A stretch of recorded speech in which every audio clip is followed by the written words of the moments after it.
Three empires, $1 trillion, the same pattern repeats. This isn't prophecy, this is mathematics. The global chip industry is a battlefield right now. Government subsidies and tariffs are fueling a $2 trillion tech Cold War, reshaping manufacturing and impacting your future. You're probably wondering how we got here. It's a story of ambition, fear, and billions of dollars. For decades, the world relied on a few key players for its most advanced chips. This concentration of power created immense leverage, a fact not lost on governments worldwide. They saw the strategic vulnerability, they saw the economic opportunity, and they started planning. The promise of technological dominance became a national security imperative for many nations.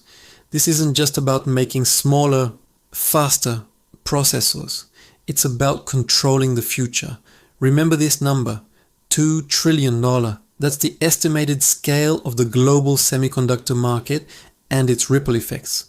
The official story is about innovation and progress. The real story is about economic warfare. Let me show you the pattern. It's a playbook used across industries, but never more critical than now. For decades, the United States dominated chip design and manufacturing. It was an era of American supremacy. Companies like Intel were titans, their innovations driving the digital revolution forward. But then, the landscape began to shift. Manufacturing costs started to climb dramatically. The economics favored outsourcing, especially to regions with lower labor and operational expenses. This led to a gradual decline in domestic chip fabrication capacity in the US and Europe. Meanwhile, other nations saw an opening. They invested heavily, recognizing the strategic value of chip independence. Taiwan, South Korea, and later China became hubs for advanced semiconductor production. This created a new reality, a global supply chain, intricate and vulnerable. And this vulnerability became the perfect catalyst for a new kind of conflict. The first move wasn't a missile, but a tariff, a deliberate economic weapon. Suddenly, the cost of doing business across borders became a strategic consideration, not just an accounting one. This is not a bug. This is the design. Tariffs were the initial shot fired. They were intended to disrupt, to create friction, and to force a re-evaluation of global dependencies. But here's the critical part. The disruption was far more profound than anticipated. It wasn't just about the price of a chip. It was about the future of entire industries. Think about the implications for your smartphone, your car, your computer. Everything relies on these tiny components. The official narrative claimed it was about fair trade. The real story was about strategic advantage, and this is where the subsidies come in. The counter-offensive. Governments, seeing the disruption caused by tariffs, decided to fight fire with fire. They started pouring billions into their own domestic industries, trying to lure manufacturing back. Let me show you the math. These subsidies aren't small change. They are massive injections of capital. The CHIPS Act in the United States, for example, allocated tens of billions of dollars.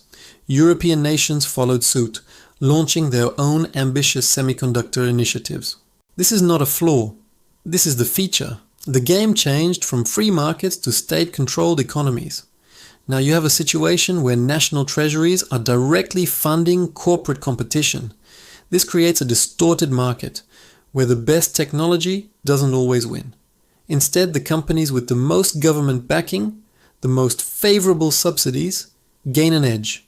That's 90% of the game now. It's about securing those government contracts and incentives. The pattern is always there. Same playbook, different players. This time, it's chips. Remember when I mentioned the $2 trillion figure?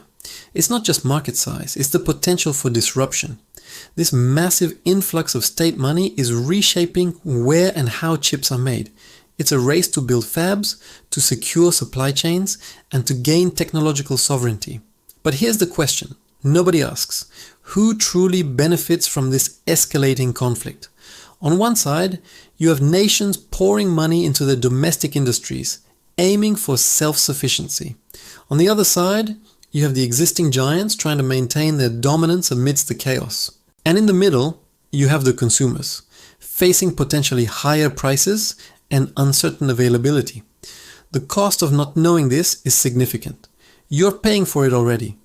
What makes this dangerous today is the speed of this transformation. Right now, the same geopolitical pressures are intensifying. The race for chip dominance is directly tied to advancements in AI, quantum computing, and military technology. This isn't just about consumer electronics, it's about the future of global power dynamics. The subsidies are designed to onshore manufacturing, but they also create new dependencies. Companies are now beholden to government policy, not just market demand. This creates a complex web of incentives and obligations, blurring the lines between public and private interests. Let me show you the first piece of evidence, the sheer scale of these subsidy packages. We're talking about tens of billions, sometimes hundreds of billions, being allocated globally. This capital is flowing into new factories, research facilities, and workforce training programs. It's a massive reallocation of resources, driven by national strategic goals. See, same pattern, the pursuit of control through economic leverage. The myth is that this is purely about innovation. The reality is, it's about geopolitical leverage. The promise of economic growth is there, but the outcome is a more fragmented, potentially more expensive global market. What you're losing right now is the efficiency of a truly globalized, market-driven supply chain. This is not theory, this is mathematics. The economics are fundamentally changing.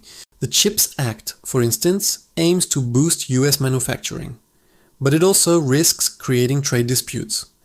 Other nations may retaliate with their own measures, further fragmenting the industry. Let me show you who profits. Companies that can secure these subsidies and navigate the complex regulatory landscape. It's a high-stakes game of influence and strategic positioning. The powerful nations protect themselves by building domestic capacity. Meanwhile, smaller economies are left scrambling. They lack the capital to compete with these massive state-backed initiatives. This creates a new divide, a technological apartheid based on who can afford to be self-sufficient. And this is where it gets interesting. The ripple effects are already being felt. Companies are making multi-billion-dollar decisions based on subsidy availability, not just market logic. This can lead to overcapacity in some regions and shortages in others, creating new vulnerabilities. The old rules of supply and demand are being rewritten by geopolitical imperatives. Let me show you the second piece of evidence, the increasing number of international disputes over subsidies. Accusations of unfair competition are becoming commonplace as nations vie for dominance. This is not a flaw, this is the feature. The system is designed to favor national champions. The outcome is a global market that is less efficient but potentially more resilient, or perhaps just more fractured. By the time most people realize the true cost, the landscape will have already shifted. The subsidies are intended to onshore manufacturing, but they also create new dependencies on government policy.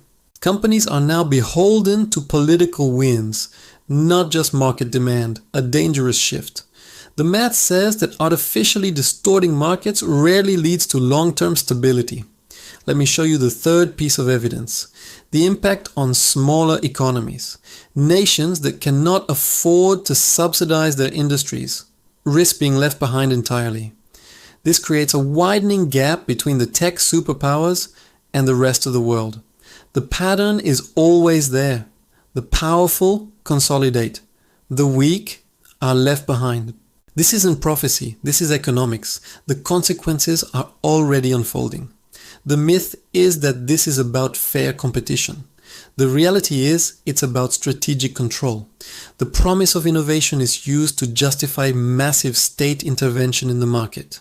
What you're losing right now is the predictable, market-driven flow of goods and capital. The subsidies are a double-edged sword, potentially boosting domestic production, but also inviting retaliation. This creates a cycle of protectionism, where each nation tries to out-subsidize the other. The cost of not knowing this is that you'll be blindsided by price increases and shortages. Let me show you the pattern. 3 different nations, 3 identical subsidy programs, the same potential for market distortion. This is not a bug, this is the design. The goal is dominance, not efficiency. The official story is about national security. The real story is about economic dominance. The promise of technological independence is seductive, but the reality is a more complex and potentially more expensive future. Remember when I mentioned the $2 trillion figure? It's the prize in this escalating tech Cold War. The subsidies are a massive injection of capital, but they also create new risks. Companies are now navigating a minefield of regulations and geopolitical tensions. This is not theory, this is mathematics. The incentives are clear, but the outcomes are uncertain. The powerful nations build their own fabs. Meanwhile, the rest of the world watches. They lack the capital to compete with these state-backed behemoths, creating a global imbalance. The pattern is always there. The strong get stronger. The weak fall further behind. Let me show you the final piece of evidence, the potential for unintended consequences. Overcapacity in subsidized regions could lead to price wars and bankruptcies. This creates a boom and bust cycle, driven by government policy, rather than market forces. The myth is that subsidies guarantee success. The reality is they often create market distortions. The promise of self-sufficiency is appealing, but the cost could be global economic instability. What you're losing right now is the predictable, efficient flow of the global economy. This isn't prophecy. This is economics. The consequences are already unfolding, and you're paying for it.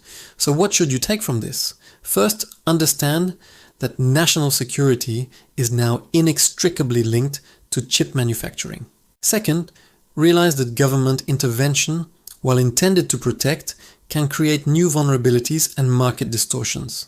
Third, develop awareness that the economics of tech warfare are reshaping your world, impacting prices and availability. The pursuit of technological sovereignty has a price, and is being paid by consumers and smaller economies alike. If this opened your eyes to the hidden economics of the tech Cold War, subscribe, because the next video will reveal how AI is becoming the ultimate weapon in this conflict. Will AI truly dominate the chip landscape? Or will it be another tool in the arsenal of economic warfare? Patent Wars has the answers. I'll show you where to look.